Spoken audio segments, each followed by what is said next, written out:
Taib ya akhi, mana dalilnya? Kita punya dalil di Al-Quran.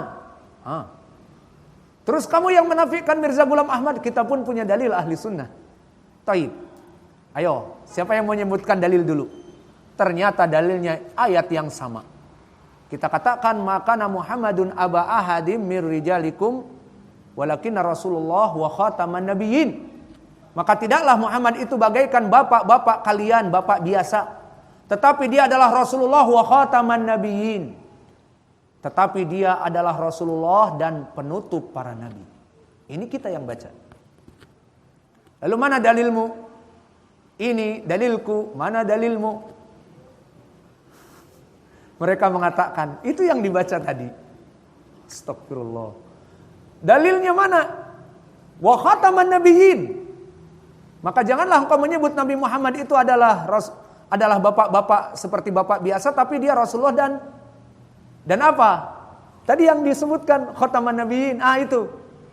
Apa yang kamu artikan? Ini dia beda. Beda redaksi sekarang pengartiannya. Kita katakan wa khataman nabiyyin dan penutup para nabi, mereka mengatakan wa khataman nabiyyin adalah perhiasan para nabi. Kita katakan, jadi ayatnya sama, pemahamannya yang beda. Ini dia kesesatan kalian. Seperti ayat Al-Quran. Wa ammal ladina fi qulubihim zaygun fayattabi'una ma tashabaha min ibtigha'al fitnah wa ibtigha'a ta'wilih. Ini persis ayat kita katakan. Dan persis ucapan Nabi. Dan kata Nabi, jika kalian menemui orang seperti ini, fahdaruh, jauhi. Maka kita menjauhi kalian. Karena bisa membuat braining wash kepada kita. Sekarang kita ingin redaksinya, terjemahannya kenapa bisa beda? Padahal ayatnya sama. Wa khataman nabiyyin kita redaksikan dan penutup para nabi. Redaksi yang keluar dari mulut mereka dan perhiasan para nabi. Beda apa tidak? Serupa tapi tak sama. Kenapa? Karena mereka mentafsirkan Al-Quran bukan dari salaf. Mereka mentafsirkan Al-Quran dari otak, udang, di tempurung mereka. Maka mereka mengatakan, dari mana khataman nabiyyin maknanya perhiasan? Kita katakan, kita cecar mereka. Lihat di Qomus Al-Munawwir. Kita kaget. Beristidlal kalau kita di Kamus Al-Muhit, di Lisanul Arab, dan yang lainnya. Autajul Arus fil Qomus. Banyak kitab ulama kibar. Mereka Kamus Munawwir. Taib, apa di Kamus Munawwir? Ingat saya ucapan mereka. Disebutkan khotim termakna dua. Khotim seperti tadi dibilang penutup segala sesuatu, gito'an syai'. Kalau kita kembali dengan lugah Arabiyah, khotim bermakna gito'an syai', penutup segala sesuatu. Ini tafsir yang kita redaksikan. Bahwa Nabi penutup segala para nabi, iya apa tidak? Khotim penutup segala sesuatu, penutup para nabi. Dan makna yang kedua, ada makna yang kedua. Apa? Khotim yakni cincin perhiasan. Mereka mentafsirkan cincin perhiasan. Maka redaksinya lain di terjemahan. Di Arabnya sama, wa khataman nabiyyin. Namun diterjemahkan kepada pengikut mereka, diartikan bahwa Muhammad itu Rasulullah dan perhiasan para nabi.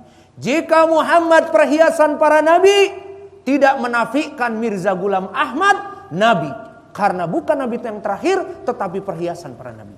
Beda.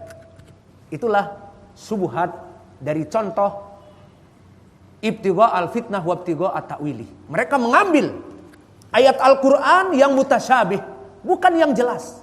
Kita katakan kenapa mutasyabih? Karena ada dua makna tadi. Itu makna mutasyabih. Bisa diseret ke sini, bisa diseret ke sana. Ahlu sunnah mengambilnya dengan hak, dan kelompok ahlul bid'ah mengambilnya dengan batil, dengan makna tafsir lugah Arabiyah seperti itu. Itulah yang diinginkan. Maka mereka mengatakan di Kamus Munawwir ataupun di tafsir disebutkan seperti itu. Maka kita katakan tafsir kalian salah. Tafsir ahlu sunnah yang benar. Kenapa? Karena tafsir kita ada salafnya. Sekarang saya mau tanya, tafsir kita salafnya mana? Di hadis yang diriwayatkan oleh Imam Al-Bukhari dan Muslim dari Abi Hurairah, Nabi melewati suatu bangunan. Kemudian dari bangunan itu masih ada satu bata yang tersisa. Kemudian Nabi berkata, "Laudhi'a hadhihi labnah ila tilkal mabna iktamalatil mabna." Jika bangunan yang tadi tinggal satu bata itu, satu kotak itu disempurnakan dengan batu yang tersisa ini, dimasukkan ke sana, maka akan sempurna, tertutup bangunan dari bangunan ini menjadi sempurna. Wa ana tilkal labnah, dan aku adalah batu penyempurna itu. Apa makna hadis ini? Maknanya Nabi adalah Nabi penutup dari bangunan Anbiya yang tinggal satu kotak. Nabi disimpankan di situ, sudah tertutup dari bangunan para Nabi. Paham? Dan juga di dalam hadis yang diriwayatkan oleh Imam Muslim, disebutkan dari nama Nabi dan disebutkan wa ana akhirul anbiya la nabiyya ba'di, tidak ada nabi setelahku. Sahih, diriwayatkan oleh Imam Muslim dari Abi Hurairah.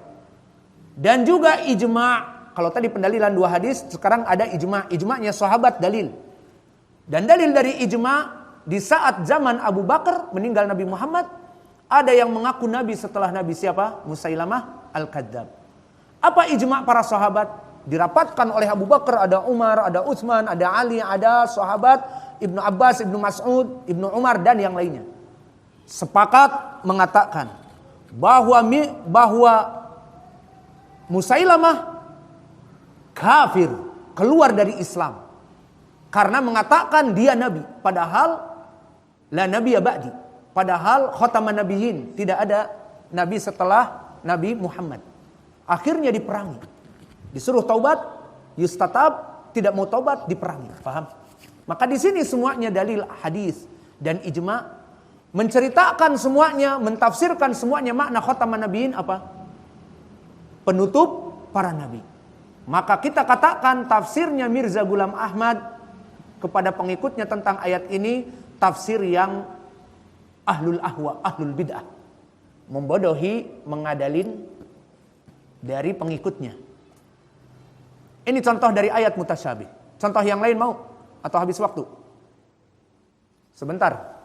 Contoh yang kedua, ayat di akhir surat Al-Hijr. Wa'bud rabbaka hatta ya'tiyakal yaqin. Maka ibadahlah kepada Allah sampai datang al-yaqin. Apa yang dikatakan oleh kelompok Gulatus Sufiyah, yang mana mereka membagi ilmu itu terbagi dua, ilmu zahir dan ilmu batin.